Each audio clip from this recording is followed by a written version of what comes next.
I'm Simbwala. Many times when I introduce myself, people go, could you say that again? Like, I didn't quite get it. Maybe you could spell it out for me. And I say, yes, Simbwala is my name. I'm Simbwala. And they go, is that like a name from Africa or something? Well, what is that name? It's not Shambwala. It's not Shimwala. It's not Zimbabwe. When I was born, my mother named me Regina.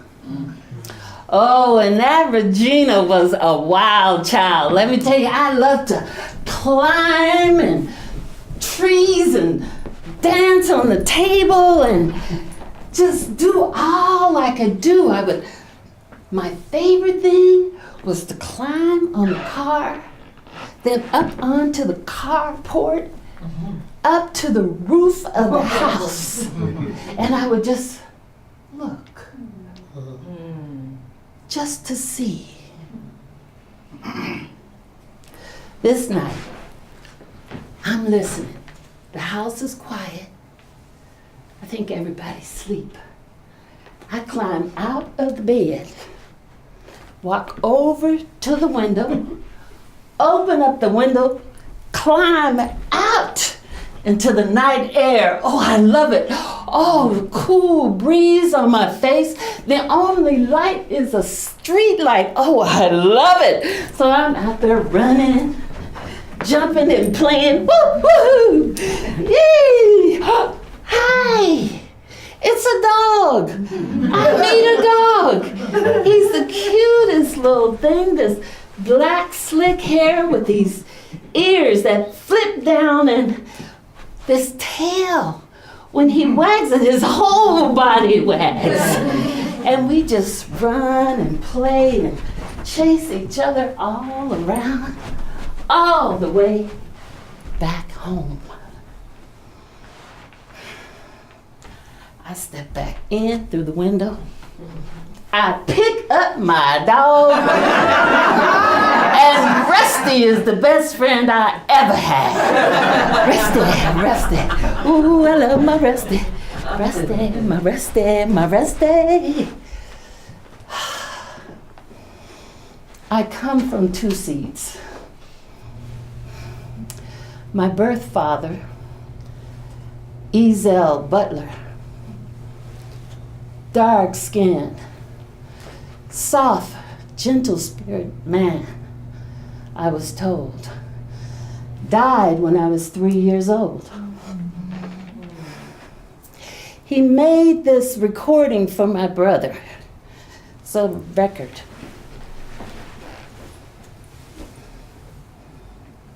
And I would listen to it.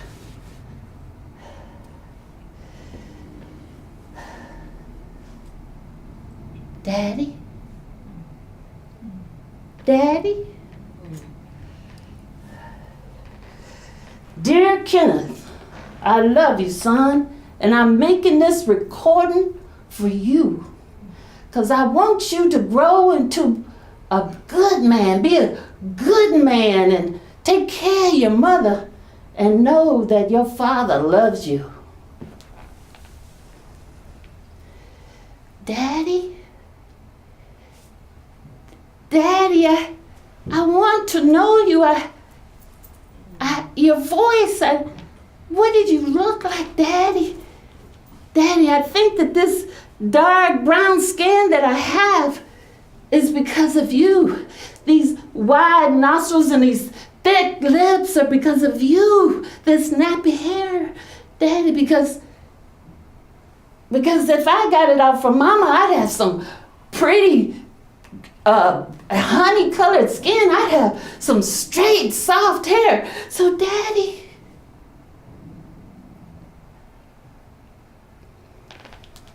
the other seed, my stepfather, Daddy Leos, I called him. The first minute I saw him, I said, Daddy! And he grabbed me up, and he never let me go. My brother Kenneth was 8 years older than me.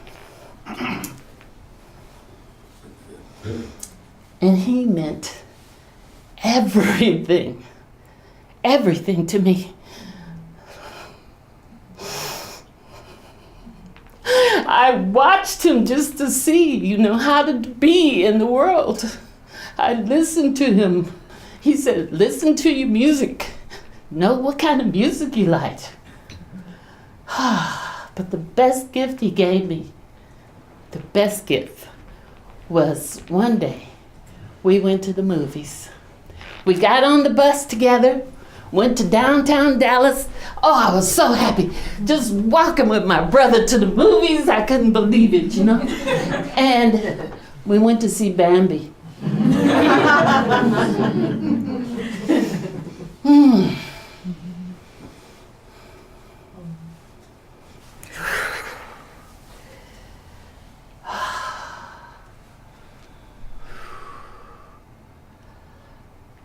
This day, my mom and I are listening to the news, and the newscaster says, it is reported that the police have shot and killed an 8-year-old boy as he sat in the back of the police car. Mama! Mama, did you hear that? The police, Mama, did you hear that? Yes, baby, I heard it. I did. But Mama, why? How could they kill a little boy, Mama? How?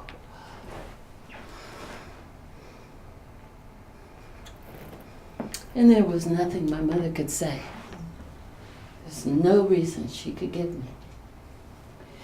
This was the beginning of my world, like getting a little constricted, like there's danger in the world. And I began to wonder, like, could that happen to me?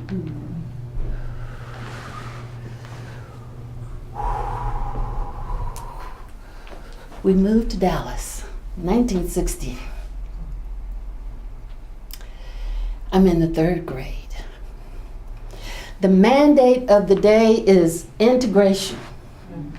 So before that, I had gone to schools that were all black children. Now, my daddy, he was a Baha'i. And in the Baha'i faith, there's everybody. Everybody is there. And so it just many different ethnicities, different cultures all come together to worship together. So I had that. In religion, I knew everybody could come together, and I was used to going to school with just black kids.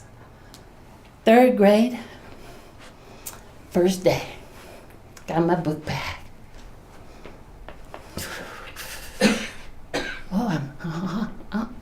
I hope I'll be all right. I don't know. Well, maybe if I just get real small, they won't see me and I can just kind of walk through. Seems to be working. Then as I just get to almost right at the door for 3rd grade, I hear, "Nigger, get out of here. This ain't your school. This school is our school." And I keep on walking into the classroom. I step in, and I'm welcomed by my 3rd grade teacher, Mrs. Elder.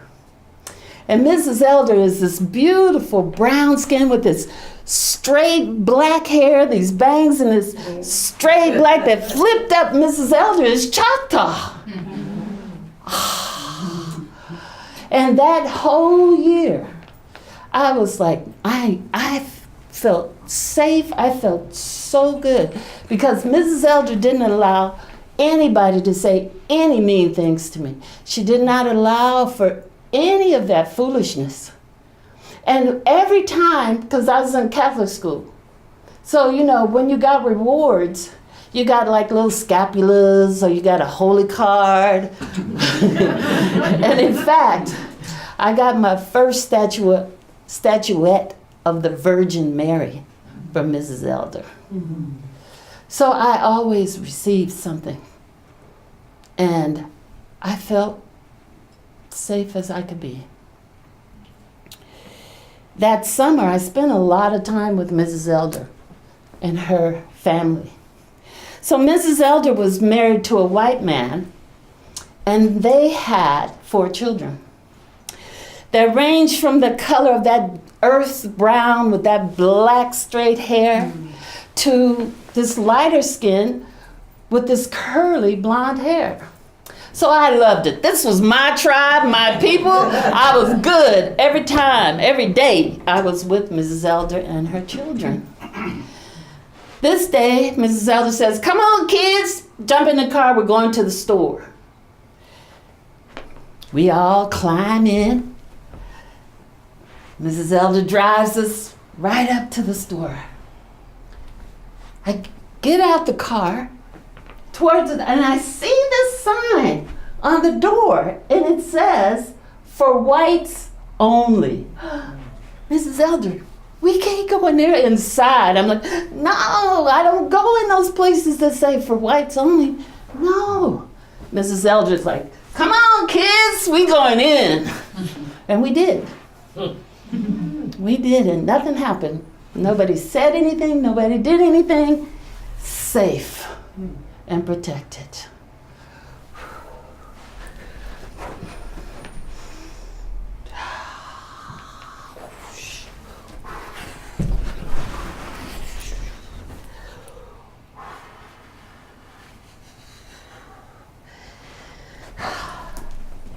This day, my mom is looking at her checkbook. I can see her. She's adding up numbers, subtracting. I'm watching.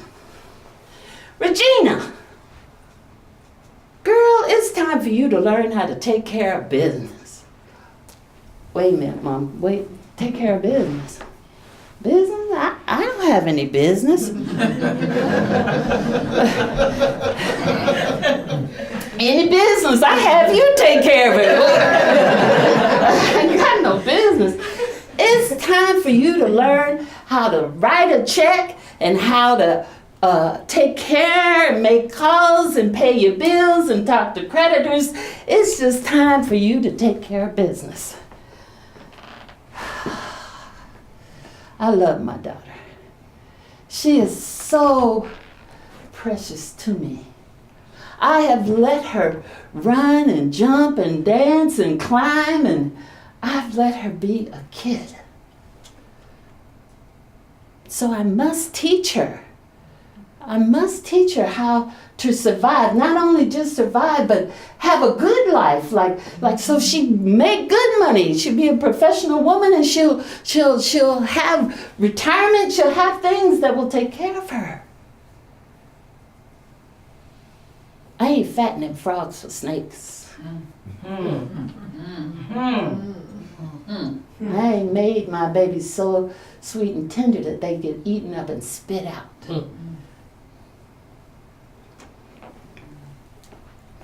Regina, come over here, girl, and help me with these green beans. Now, I loved it when Mama had green beans because it meant that we went to the farmer's market.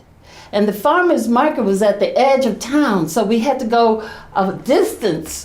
And this was a time I could just feel my mother's southern roots just coming all out of her as she went looking to see, what green beans and what vegetables she was going to get. And I loved it. I loved it. So if she called me, I'd be right there. Regina, why don't you be friends with those Jack and Jillers? You know those kids. Oh my God. You know those kids. Their parents are professional people, lawyers and doctors. Why don't you be friends with them? Oh, Mama, those kids are just not into the same thing that they're into. Their fingernails and makeup and what boys they like, and I'm just not into it. But Regina, you are like them. You can have a good life just like them. You know that one boy, he likes you. I seen him looking at you. Oh, Mama, I'm just not into it. for a long time. One of the deepest secrets that I kept, something that I knew was so true about me, was that I like girls. I like girls. And it was something I couldn't tell to anybody. I couldn't tell Daddy. I couldn't tell anybody. But when my girlfriends would come over, we'd go into the closet and we kiss and hug and rub and get on top of each other and have all of this sexual activity. I loved it. Very happy. Mama, I'm just not into the things they're into. I just don't. In a short time later, my dad, we're talking, he says, Gina, have you heard about those women? You know those women, they call them bulldaggers. You know, they like other women and sometimes they dress. What did I do? What did I say? Did he see something?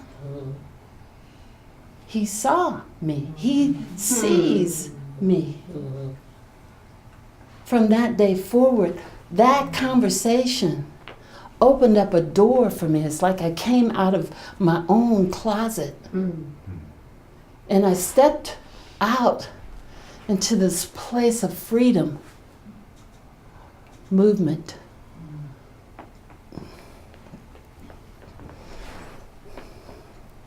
As I'm getting older, there's these restrictions. I'm starting to feel this pressure. It's just getting tighter for me. And I just am beginning to see that, you know, I had to do certain things. And so I was a debutante. And I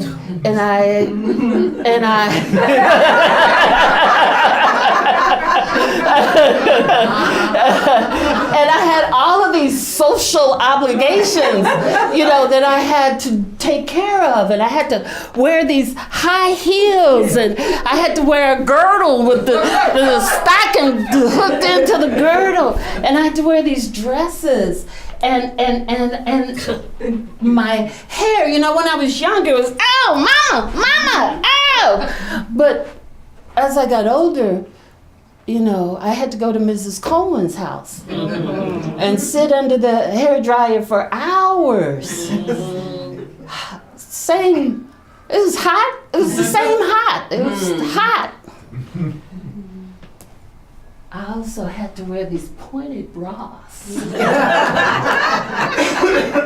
and walk around as if I knew something really smart to say and that I could talk about anything with anybody. And as I got more comfortable, I could really see that I was totally on the path my mother had set out for me.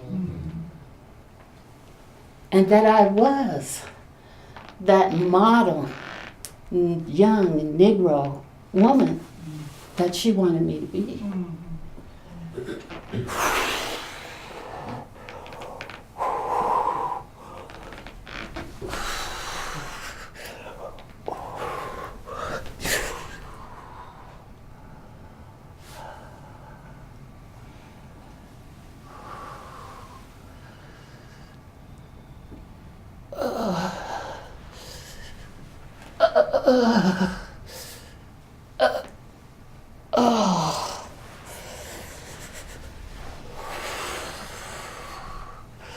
Then I began to feel this knot in my gut.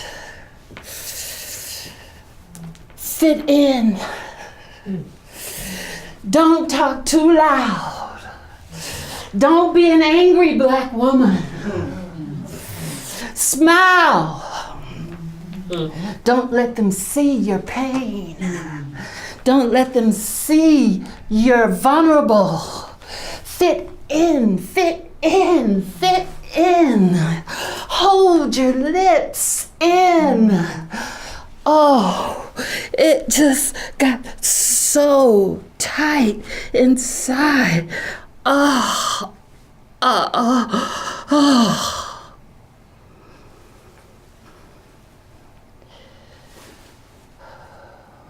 One night I had a dream. And in the dream, I heard Simbwala, Simbwala. And I wake up. What is that? Something is calling to me. I want to know, but I'm afraid. Oh, what is going to happen to me? Simbwala,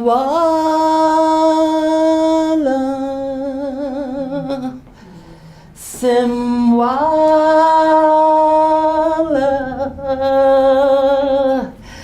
come join me. Come be free. Oh, I want to feel my wings. I want to fly. And I'm so afraid.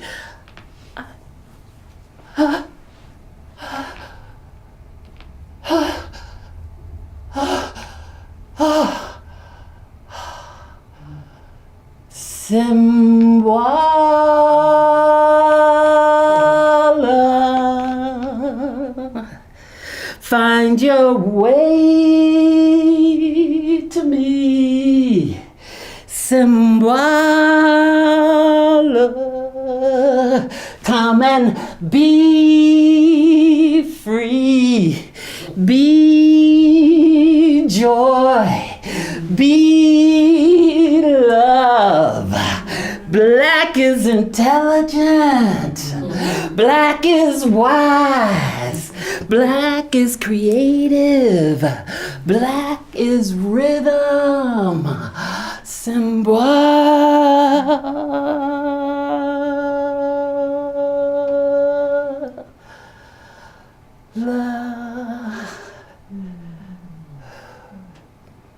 I am Simbwala.